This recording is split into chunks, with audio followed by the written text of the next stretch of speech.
Hello, everybody. Welcome back to episode number 10 of the Fantasy Cast. We have officially reached double digits. That sounds so sweet to say. Episode 10, we made it. We're back. I'm Lachlan McTagg, joined along with me, as always, is Ty White. Ty, another busy week in fantasy football. How are you holding up? I'm holding up well. Life is good down here in Toronto. It's been a lot of fun. November's starting to get closer to Christmas. There's a different vibe in the air. You got the bay starting to decorate and stuff like that. It's a good time of year downtown Toronto, and it's even better when the Chargers pull out a last-minute friggin' victory against the Eagles. I was so happy.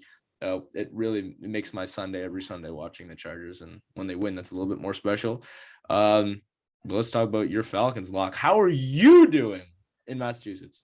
I got some mixed emotions going on here because on one hand, teams starting to put together a few wins now. We've won a couple in a row. Got 3 games coming up this week as well, 2 on the weekend and 1 I guess tomorrow, but today if you're listening to it live now.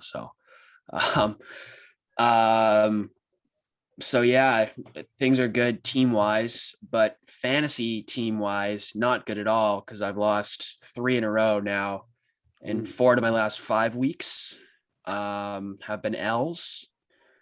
So really kind of unfortunate on that front. Got to right the ship a little bit. Got to get the troops in line, get them ready for battle because it's crunch time. Got to make the playoffs here and make a good push. And then NFL team wise, the Falcons pulled out a win, even though they should have won in the first place because they're just spanking New Orleans. And then they let them back.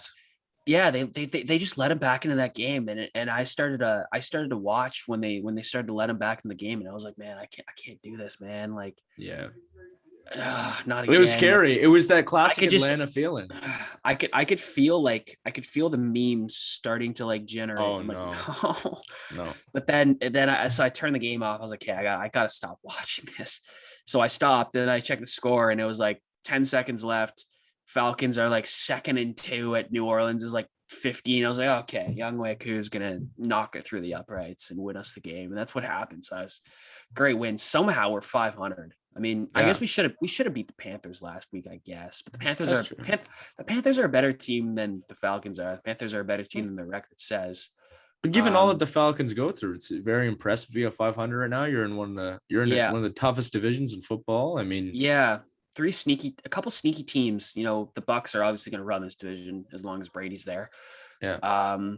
Panthers aren't a bad team. Their roster undefeated is very, at very one point. Good. Yeah, I don't know what's going wrong there, but then the Saints, they've got some guys that have been around. They got a good culture there. Yeah. It's kind of, even though we're in the post Drew Brees era, I think that the Saints are still going to be a legit team for some time. Oh, for sure. As long as they can have their salary cap situation under control. Always a problem. And then the Bills, man. Oh no! Oh dude, God, dude. I was watching some of that game, and I was like, "How is this? I don't even know what's going on, man." It was incredible. No one could have expected that. But you know what I love though now about watching the Bills is, okay. So quick backstory, I guess, on me a little bit. For anyone who doesn't know, I spent a little bit of time in Buffalo. I grew up in Buffalo, so that's why I spent a little bit of my childhood there. So that's why I'm a Bills fan. That's why I'm a Sabres fan as well. Just to clear the air on that front. But when watching the Bills in past years, those type of losses would be just pulling your hair out, breaking anything in sight. But now it's the Bills fan base just kind of laughs it off, because we know that we're going 12, 13 wins this year. Yeah. Right. It's true. You can just shrug it off. Everyone knows that and that was the same with the Steelers game in week 1. Yeah. The Bills fans were like, damn, all right, we're 0-1. A tight loss against the Titans. Damn, lost in prime time again to Derrick Henry. tough one. But it's a bounce back from there. I mean, Buffalo's got a good team. They believe in themselves. And those kind of losses in like 2014, 2015, man, those were painful. Yeah. Because you needed to win those games. Yeah. Like in the Rex Ryan days, man. Holy, gosh. Let's get a gosh darn snack. Dude, that's one of the greatest audios. But but it was shades of that 2017 divisional game. Oh my gosh, dude, it was just nothing. But they lost when the Bills lost 10-3 and then in the divisional game against Jacksonville a couple years ago. Yeah. It was just a slugfest. I mean, one interesting thing, you had Josh Allen sack, intercept, and get a forced fumble off Josh Allen. I knew Josh Allen would sack Josh Allen. I didn't know Josh Allen would intercept and force a fumble. I didn't think he'd have that big of a day. But you know what? Kudos to him. He's a great player. Yeah, that's the first time in NFL history that's ever happened where someone's namesake had done something from defense to offense to his other namesake, and I don't think that record will ever be broken, or at least not broken anytime soon. That's a rare one for sure. Yeah. It's a pretty neat step. Yeah. Yeah. I'm just gonna touch on Movember quick. Yeah. Thank you to everyone. We've raised just about over $300 so far. So kudos to everyone for pitching in any amount possible. You know, this is all going to a great cause. So we appreciate your support as always. And if you can see, I don't know if the lighting's right here, but you know, I got a little light dusting coming in on the upper lip. Oh, the lighting's all right here, Lachlan, and you can barely see the peach fuzz I have going above my lip here. But yeah, so thank you so much. Like Lachlan said, we really appreciate it. It's not for us. This is for a greater cause, of course. Yeah. We're just doing what we can to try to help that cause. It's great. Another thing that we want to mention before we start, tomorrow, when you're seeing this episode, it's 2 days from now, but tomorrow is Remembrance Day. So wherever you're in the world, it'd be nice if you try to wear a poppy, support the troops and the people who gave you so much and fought for your freedom. And I know I had members of my family serving the military and stuff like that. So it's a pretty big deal to me and hits close to home. So really appreciate that. Thank you to all our veterans out there. We love and support you. On a more serious topic, I actually can't get more serious than military probably, but we're talking about fantasy football and the fantasy cast finally. And I'm very excited to get started in this episode, Lachlan, because we always start with starts and sits. We look back at the week past. Guys. Oh my God, guys. We did it. We did it, guys.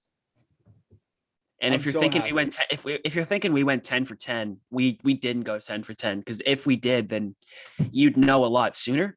And we'd be having quite the party. We would have opened with that, like that. We would have even done an intro. We literally would have said we would have titled our episode that. Exactly. No, that's so true. Why don't you, Ty? You can read off our starts list from last week. For sure. And just before I do that, we have a little bit of a new classification system, or a more justified one than before. So for a person to have a successful week that we predict will have a successful week, for quarterbacks, they need to have at least 15 points. Wide receivers, running backs, and tight ends, 10 points. 10 points apiece. Quarterbacks are expected a little bit more, so 15 there. On average, they usually get more points, so that's why they're a higher standard. For our starts, we had Cole Beasley versus the Chargers, versus the Jaguars. And I'm happy to say that he covered what we thought he would cover. Yes. So we finally actually predicted Cole Beasley correctly. I think that's third time's a charm, I believe, right, Locke? Yeah. Him and Diggs had a good day for the Bills.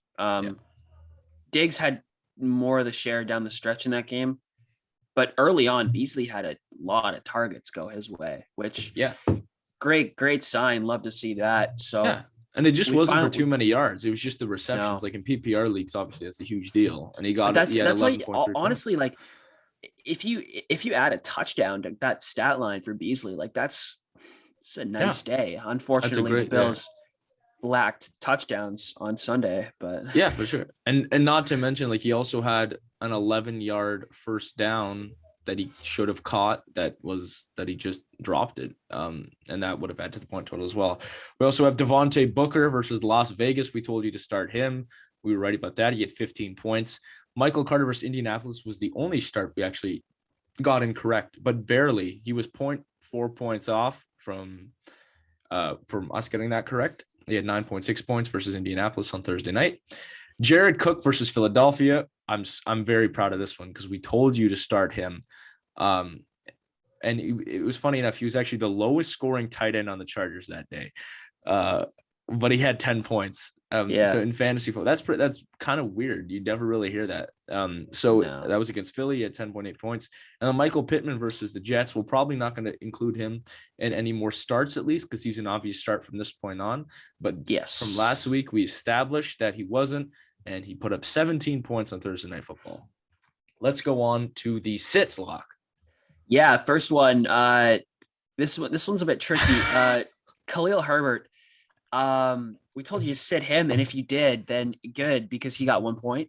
Now we will say, or actually, I'll say this. Mm-hmm.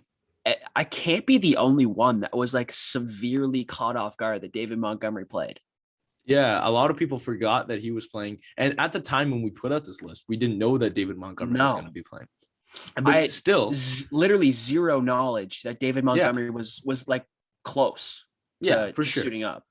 I mean, so you have to keep in mind, we're throwing ourselves a small little itsy bitsy dog bone here, but backup running backs, as we've seen over, like, you see it in Detroit, you see it in Cleveland, they can get very good production, and we still said that Herbert was a sit, and we got that right, so we're going to give that to us.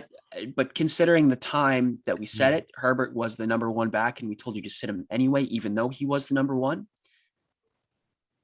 Paid dividends for us, I think. So we're chalking that up as a check mark for us.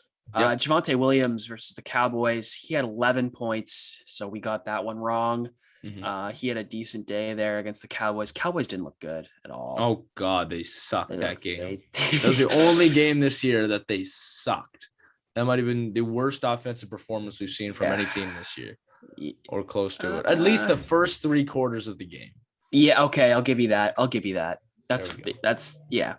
We had a couple hot takes coming up here. Adam Thielen, we told you to sit, and we were correct about that one versus Baltimore. He only mustered 8 points. That was a big one. I'm so proud of us. Lachlan, I'm so proud of us. Because we talked about that. And if it wasn't for that crappy touchdown towards the end of the game, dude, we would have even looked better. But he had 8 points. Yeah, he had 8 points. So, with a touchdown. Yeah, and so good on you if you took our advice. Tough advice to sit him. Chuba Hubbard versus New England. It's another check mark in the column for us because we got that right. He only mustered 4 points. And you had to give him, like, CMC did come back that game. His production wasn't huge. But once again, the backup running back situation, and Chuba Hubbard had gotten double digits in multiple games before that. So that was our take. And then this one was the biggest of all. We told you sit Patrick Mahomes, and he put up 10.4 points against the Packers. And I didn't. I don't know. I was riding with Mahomes this week. So didn't take the fantasy cash advice. But I was I'll say this. I was in a tough situation. If you don't have any other option, my Mahomes, I had Mahomes, and then I had Kirk Cousins. Okay. I wasn't ready to start Kirk Cousins against that Baltimore defense. Fair enough. I was not prepared for Kirk Cousins to start in my lineup against Baltimore. Just wasn't. That's fair enough. Well. I mean, like, it wasn't gonna sit well with me. Now Kirk Cousins did put up 22.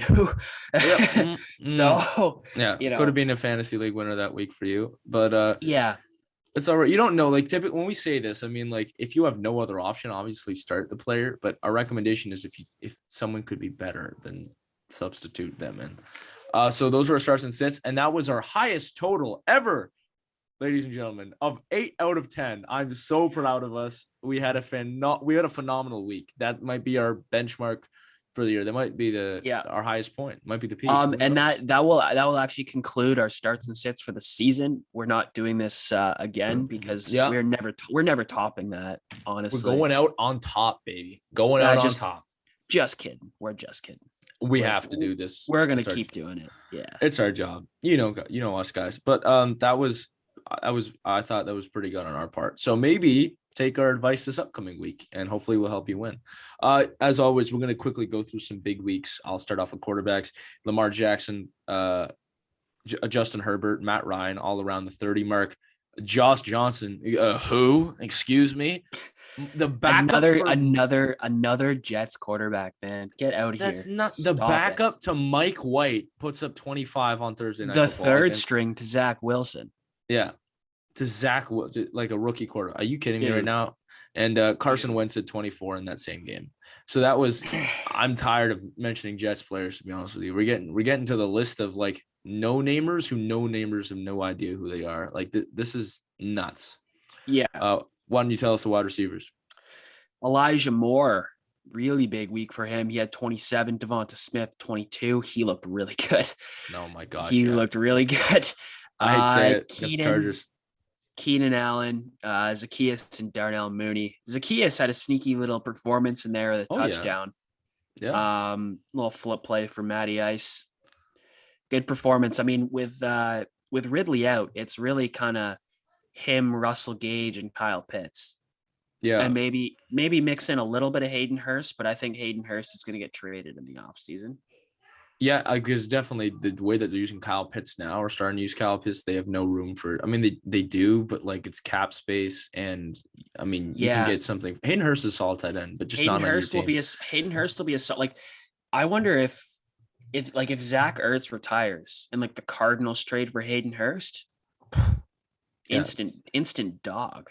Yeah, he's a dog right now. It's unreal. Just, the offense is so weirdly dynamic that they don't use him. The thing is, like at the time when the Falcons traded for him from Baltimore, they just lost an All-Pro in Austin Hooper, who made a stupid decision to choose money over valued playing time. But who am I to question his decisions? Yeah, it's too bad. He was such a good tight end. Yeah, his career's kind of taken a bit of a turn the other way since that signing, but Hurst was brought in and he had a great season last year. Proved to be a pretty good value tight end coming off the bench or at the flex most weeks. But then I don't think anyone could have foreseen the way that the draft class kind of worked out and the way that, San Fran desperately needed a quarterback. Yeah. And, the way Kyle Pitts kind of progressed throughout the season and just turned into the monster that he is now. I'm sure the Falcons didn't really expect that to, like, I'm sure like they kind of wanted to rock with Hayden Hurst as long as possible, considering they gave up a second round pick for him. Right. So no, for sure. And I agree with you. I think he's going. Moving on to running backs. Unfortunately, you did not start this person, Lachlan, as you expressed to me. No. James Conner, who was the highest scoring player in fantasy this week at 40 bomb. This one makes me mad because he wasn't really in conversation this week. I wanted to take a bit of a shot with Jeremy McNichols. Mm-hmm. And the Titans are now proving that they're going to use as many running backs as possible in the game to replace Derrick Henry. Yeah. Literally. And literally, I mean, it worked for them so far. You know what? Why? If it ain't broke, don't fix it, But the injury to Chase Edmonds kind of vaulted him into a position that no one really could have foreseen pregame, right? Because pregame, he was just going to sit behind Edmonds, catch the odd pass, get the odd carry, but Edmonds goes out and it's like, all right, next man up, James Conner, 3 total touchdowns. How are you? Steals the show. He was phenomenal in that game. The best player in football that week, in my opinion, other than Josh Allen. Other Josh Allen, not the Josh Allen that comes to your head when you first think of that name. You also had Jonathan Taylor with 34, Nick Chubb 30, Joe Mixon 28, and Naheem Hines. That's 2 Colts on the list in the top 5 with 20 points on a nice game Thursday Night Football. I'm also going to do the tight ends quickly. We got Pat Freiermuth. I think that's how you say his name. Rookie out of Penn State, tight end for Pittsburgh. Dude, 2 touchdowns. He's doing well. He's doing very well. He's we doing barely so knew his well. name. We barely knew his name 2 weeks ago. Yeah, we literally mentioned him for the first time. We're like, who is this guy? Yeah, I didn't know who he was. Yeah, so that's, I mean, good for you, bro. Yeah, you help not bear down the Bears. You helped to defeat the Bears in a big victory for the Steelers in Monday Night Football. So we had 21. George Kittle and Travis Kelce, two names that we're more used to, that we at least George Kittle we haven't seen much this year. No. He had 20. Travis Kelce had 17. And one cool stat to mention is that out of the 13 tight ends who put up 10 plus points this week, that's why it's such, like we keep mentioning, it's a very scarce position in fantasy football. 3 of those 13 were Chargers who had 10 or plus more points. That's a me stat. Crazy. That's a stat that I care about. I know. So you had Steven Anderson, who was the third stringer. You had Donald Parham, second stringer, and Jared Cook was the first stringer, who we got right in starts and sits, but he actually had the least amount of points of those 3 names. The only teams that you maybe think would be able to do that are, like, obviously being a bit biased, like Atlanta. No. Because they have 2 solid tight ends up front. New England. Yeah. Cleveland. Cleveland, yeah, for sure. Or Buffalo. And maybe the Patriots would be the last one with Jonnu and Hunter Henry. Yeah, I think I mentioned them previously, but sorry, okay. My bad. No, you're kidding. I'm tripping out over here. But yeah, so that's you would not expect that from the Chargers, especially because they have a pretty good receiving core too. Good stat pickup though. I like that. Yeah, it's pretty neat. I thought. Wanted to give us defense and special teams. Yep. New England put up 20 this week. Big week for a defense and special teams core. Cleveland put up 18, and Miami and Jacksonville both were tied. What? Putting up 17. Yeah, never thought I would be saying those 2 teams would have some of the highest outputs for defense and special teams, but Miami and Jacksonville got it done last week. Even more impressive. I mean, Jacksonville might be the fantasy player of the week. I don't think we've ever done that of defense or special teams, but no one expected them to do that. So maybe they're an honorable mention. So that was pretty impressive. 3 quick waiver wire pickups for you. I'll give you the first one. Pat Freiermuth. I still have troubles pronouncing. There's a lot of I's, E's, and U's. Pronouncing that name. Yeah, it's quite a new name to fantasy football managers and football fans in general. He's only 40% rostered on Pittsburgh. He's had 12, 14, and 21 in his last 3, minimum 6 targets a game, and he's had 3 touchdowns over those 3 games. He's looking like one of the best players over the last 3 weeks, most consistent. And I don't know why. Big Ben's targeting him a lot, and in the red zone too. So they've got a good connection going, and I think they're, at least in the coming weeks, they're kind of moving away from the wideouts and targeting more of their tight end weapon there in Freiermuth. Next one, Devonta Freeman, 22% rostered. Yeah, that's a guy who you can pick up. Pretty dynamic running back. It's a bit weird why he's doing well this year. But I mean, the Ravens are a very run heavy offense. I mean, with Lamar Jackson's arm, that's probably going to be the case most weeks. And, when fully healthy, that running back core with Gus the Bus Edwards and J.K. Dobbins leading that front, those guys are going to be good for a while. But unfortunately, they were hit with injuries pretty hard this year, early in the season. So Devonta Freeman, 22% rostered at this point, 11, 12, and 16 in his last 3 games. Yeah. He's a guy you should look at in the waiver wire if you're thin at the running back position or want to take a shot or want to drop Jeremy McNichols like I might, because And Baltimore's rolling right now. They're a hot team. They pulled off a big win against the Vikings, an important win. And they're one of the best teams in the AFC for sure. Our last waiver wire pickup is Elijah Moore, who's only 28% rostered in PPR leagues. He's had 10, 13, and 27 in his last 3. Very impressive. So all the players that we've actually mentioned on waiver wire pickups have not had a week in the last 3 weeks lower than double digits, which is a rarity actually. And he gets between 6 and 8 targets a game on the Jets, and he's proven that he can do that with 2 backup quarterbacks. So that's pretty impressive. Not and bad. He's putting up numbers. He's kind of like a Jamison Crowder last year. Jamison Crowder last year and the year before that. He's actually a decent player for the Jets. He's kind of taken over that role. Someone who is not a big name, not on a big team, but puts up respectable numbers in fantasy football, and certainly a good waiver wire pickup this week. On to So our favorite part now. yeah, Starts and certainly. sits. Yeah, If we go 8 for 10 this week, God, I don't even know what's gonna happen. I think That I'm gonna throw the biggest party in the plan history the of parade. parties. Plan the parade. I'm gonna be like that Braves guy. I'm gonna be in my car zooming in the parade, just like zooming. That's one of the best videos. If you haven't seen that, Google the Yeah. Atlanta Braves parade. The driver was in a hurry, and we wouldn't stop that bus, man. He was on a mission. Yeah. So that was I'll impressive. I'll go ahead quick with the starts. Let's do it. That's okay with you. First off, start Javonte Williams versus Philly. Philly's defense, nothing special. Not too good. Special. Nothing No. special. I mean, Eckler put Uh, up 11, but that was kind of a rarity yeah, for him. And the and Chargers were they were pretty pass heavy, I'd Yeah. say. No, exactly. So look also for Philly to make adjustments in their secondary after they got picked apart against the Chargers. So that may leave some holes in the run game for Javonte Williams to clear. For sure. And he had So 117 rushing yards last week, which was one yeah, of the highest in the NFL. yep, So that was really impressive, and no one expected that, I don't think. yep. Second start, Pat Fryermuth. Again, we have no clue if we're saying his last name. Who? Right. Yeah. Zero idea. Yeah. Pittsburgh's playing Detroit this week, so you already know what's about to happen. 40 bomb. Yeah. Like legit, like literally. 40 yeah, it's bomb. a 40 bomb watch this week for Pittsburgh.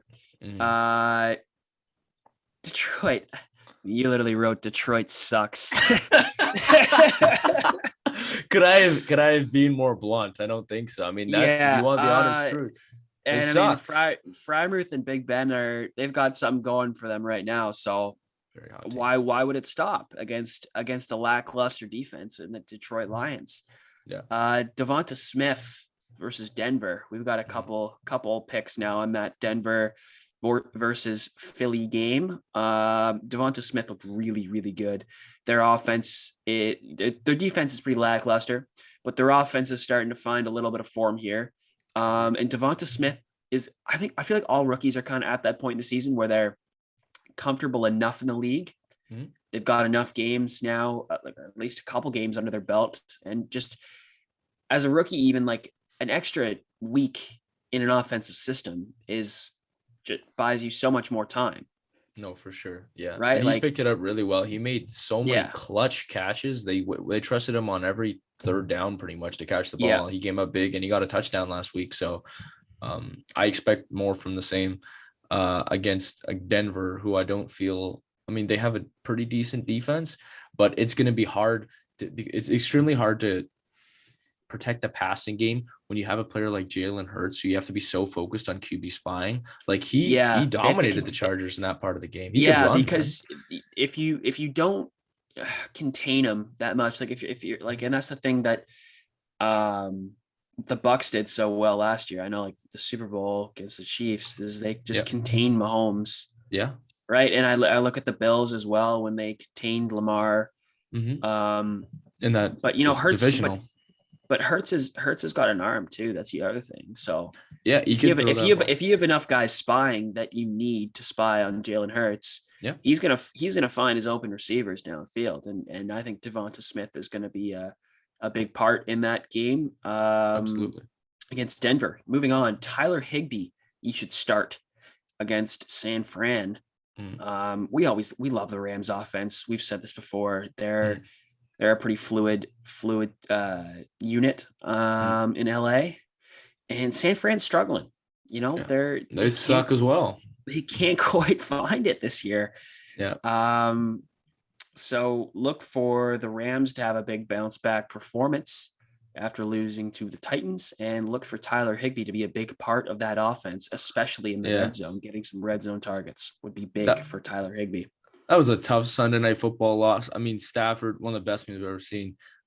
You can take Stafford out of Detroit, but you can't take the Detroit out of Stafford when he did that loop around. I don't know what the heck that was. It was cool. He was able to get off that pass, but it was picked off. So it was a dumb decision on his part. And as a veteran quarterback, you should know better than to do that. But what part of our thinking before this game against San Francisco is they do suck. It's a team that you can get a lot of high percentage plays off against. They like that tight end. I don't know why, but they like throwing the tight end screen to Tyler Higbee. It's like one of those dumb Madden plays buried at the bottom of the playbook. But they run it and it Don works. McVay, it works, you know? Yeah. Another tight end, last one on our starts list here. Zach Ertz versus Carolina. Cardinals, pretty good football team. Carolina, struggling a little bit since going undefeated. They suck too. As in a little bit, I mean struggling a lot. And Sam Darnold's actually out for the upcoming game. So yeah, I mean the Panthers secondary though is much improved with Stephon Gilmore though, which is it's weird, but teams are still finding ways to win against them, and I think the Cardinals will be no different, right? Like, DeAndre Hopkins might be, you know, a little bit locked up in that game, but I feel like a guy like Zach Ertz will kind of break free, considering not a lot of high quality linebackers in Carolina that can really keep up with Zach Ertz, I'd say, coverage wise. Yeah, well, and you look at how dynamic their offense is and how depthy it is. Like they have Rondell Moore, obviously they have D Hop, they have Christian Kirk, you have three AJ playmakers Green. at wide receiver, AJ Green as well. Yeah, you got two Zach running backs. When they acquired Zach Ertz, that kind of just made their offense a little bit more complete. Oh, for sure. And like he's like you said, I think the game's going to open up for him. I think he's going to have those opportunities against a team that's struggling. He gets 5 or 6 targets a game. I think he's a smart start for this upcoming week. Yeah. We're going to go on to the sits now. We have, this is someone we love sitting. We love sitting his rear end down. Myles Gaskin, again, he's been on this list a couple times. Sit him. Versus Baltimore. Baltimore's hot, and we feel like just the defense will eat that team alive. I mean, yes. We also have Jalen Waddle on the sit list here. Their O-line is so questionable. And then when you mix that against a team like Baltimore, who like Harbaugh loves to blitz, they are a blitzing team. There's no way that Tua is going to make quick decisions on every single play, because Baltimore is going to come hard. No, exactly. It's similar to the Buffalo game. Like Waddle had a very poor performance in the game that they played against Buffalo, not of his own fault, but it's because he just didn't get the targets, or, you know, and it was hard for them to keep up. So we feel like that's really going to play a big factor in sitting those two players. Moving on, we love going bold here towards the end, like we did last episode. It's a big one, but you're going to understand why in a second, though. For sure. We have Terry McLaurin that we're going to actually sit against Tampa Bay. He's a top 40, I believe it was 41 player in fantasy football this year. He's a solid player, but we're going to sit him this week because Tampa Bay's back from the bye week and they're getting ready to lock him down. I mean, I'm sorry, they don't have too many playmakers in Washington, except for Terry McLaurin. They're going to Terry McLaurin. Gibson's been a bit of a disappointment this year, considering what he was touted to be preseason. Sure. I think JD McKissick might have a decent game in the pass catching field. Just because he might be the only legitimate option downfield at some points, because Tampa's just gonna literally have like a vacuum seal on that offense. So that, or at least they should on paper. Yeah, that's a good point. So we're saying that way. McLaurin. We also have Tyler Lockett, who's a person who's kind of boomer bust. But we feel he's going to be bust against Green Bay because Aaron Rodgers should be back in that game, and that changes the dynamic. Completely changes the dynamic of the game because, you know, the Packers are going to get the ball more, and there's less chance for Lockett to shine, less offensive snaps. You know, you still have Geno Smith in there, who's not. I mean, Tyler Lockett. Russ could come back this week. No, I think he is an option too. But the thing is, when Russ is out, even if he does come back, the offense, like he hasn't played in several weeks now. You're going to be looking to get him going early, and Tyler Lockett is a deep ball receiver, and when he has those boom games in fantasy football, it's because he catches like 50-yard bombs, exactly. So and mix that, which is actually the point that we should be focusing more on. Green Bay's defense. I mean, they did not look bad against the Chiefs. They looked pretty good. It's just the offense was horrible. the offense was horrible. And so they did what they could. No, Mahomes had 10 points against that defense. Not to mention they gave Jordan Love's girlfriend and mother the worst seats in the entire Arrowhead Stadium. It was embarrassing. Oh my God. That's embarrassing. They were in the nosebleeds. If they looked back, they were falling out of that stadium. Like if they just did one of those, they were see ya. Oh my God. I just couldn't. They disrespected him. And that's all that needs to be said about that. We're saying Tyler Lockett. And another bold one because of how he's been doing lately. This is kind of like last week's take with Michael Carter. Michael Carter was so hot, and we told you to start him. Now we're doing similar situation on the Jets. Elijah Moore is being so hot, we're telling you to sit him because he's playing Buffalo. And we believe that Buffalo is going to have a big bounce back week. Like we mentioned before, beginning of the podcast, we kind of laugh off that Buffalo game. We think that it's just a one-off and the team is good enough to get back into a rhythm on their own terms. And that means shutting down the lackluster New York Jets offense. Now, quick thing.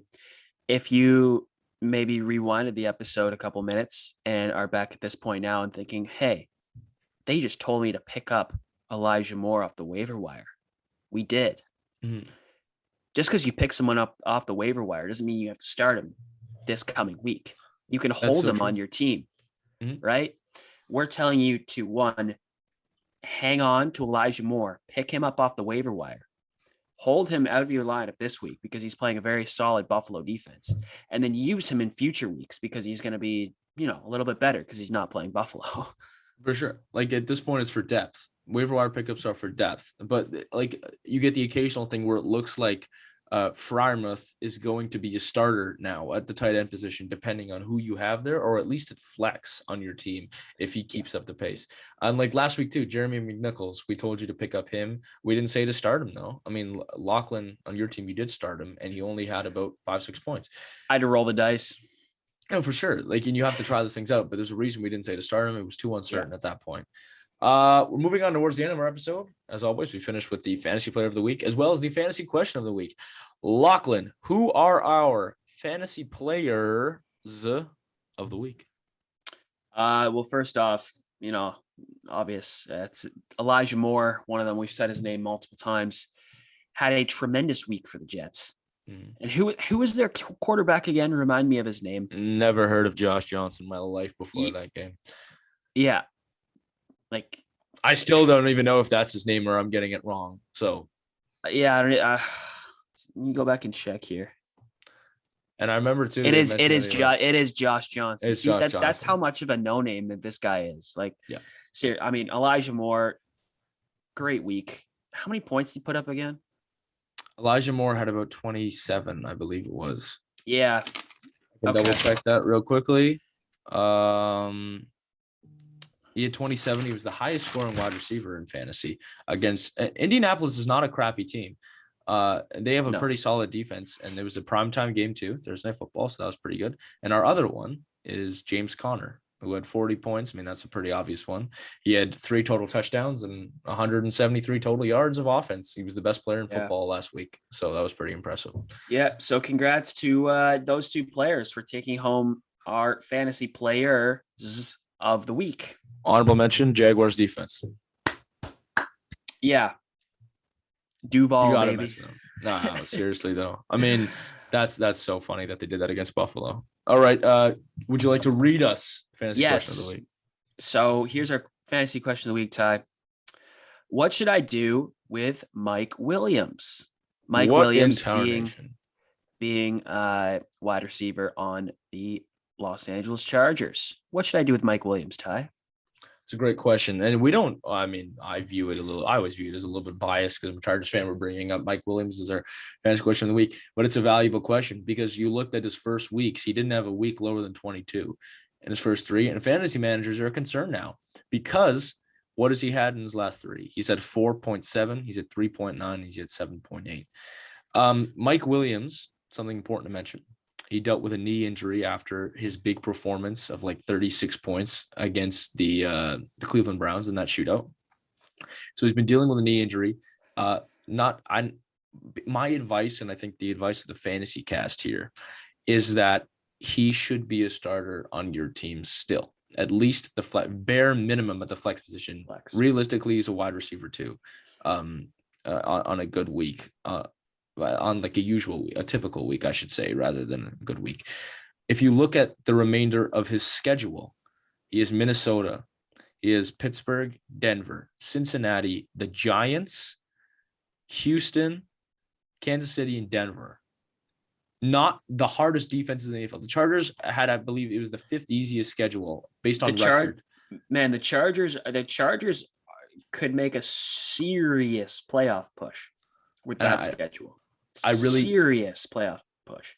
That's a great. I really sincerely hope that they do, and they definitely have the opportunity to.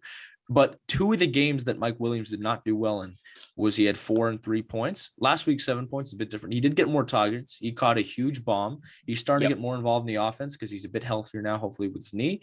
But the Chargers had 2 bad weeks, a bad week against the Patriots and a bad week, an awful week actually, against the Baltimore Ravens 2 weeks ago. They're starting to get back into the rhythm of things, I believe, with that win. So definitely hold on to Mike Williams if you have him, unless you're able to get some ridiculous trade for him. But that would be our advice, is just sometimes, you got to be patient. That's the main thing, fantasy football. Do not be impulsive.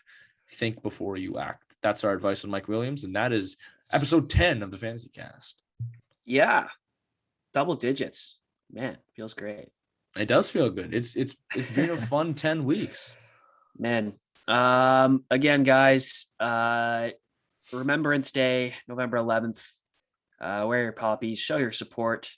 It's the least you can do. And hit up that link tree in the Instagram bio at the Fantasy Cast.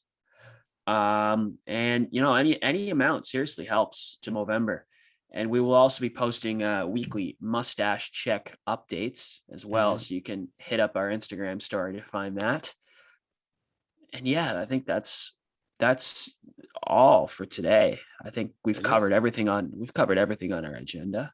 We've covered everything. It's been a great episode. Looking forward to the upcoming week. Oh, just before we end off, who is the Thursday night game this week? The weekly Fantasy Cast reminders to set those lineups, ladies and gentlemen. Yeah. I mean, we got to tell you that week after week, but we're looking here for Thursday. Can we get there? Anybody? Bueller, Thursday Night Football. Gosh darn it. I swear if it's a bad game, recently, the games have actually been a lot better. The primetime games have been awesome lately. Well, because as the season goes on, the schedulers look preseason. They're like, okay, who do we project is going to be in tight races? And then all of a sudden, it's like week 13 on Monday Night Football. And there's like 2 teams battling for the division lead. And everyone's like, oh my God, that's such a good game. The schedulers are like, yeah, we knew. Like, and so, unfortunately, it's the Ravens and Dolphins. Should be a blowout. So an absolute blowout. An absolute walloping. And then you got the Chiefs and Raiders, AFC West showdown, Sunday Night Football, and Rams 49ers on Monday Night That'll Football. Be a good Monday nighter. That'll be a good Monday nighter. This week of maybe we might see Trey Lance that game. Who knows? Some interesting stuff, though. But yes, ladies and gentlemen, that concludes this episode of the Fantasy Cast. Thank you so much for watching. Yeah. For everyone here at Shocker Sports, he's Ty White. I'm Lachlan McTagg.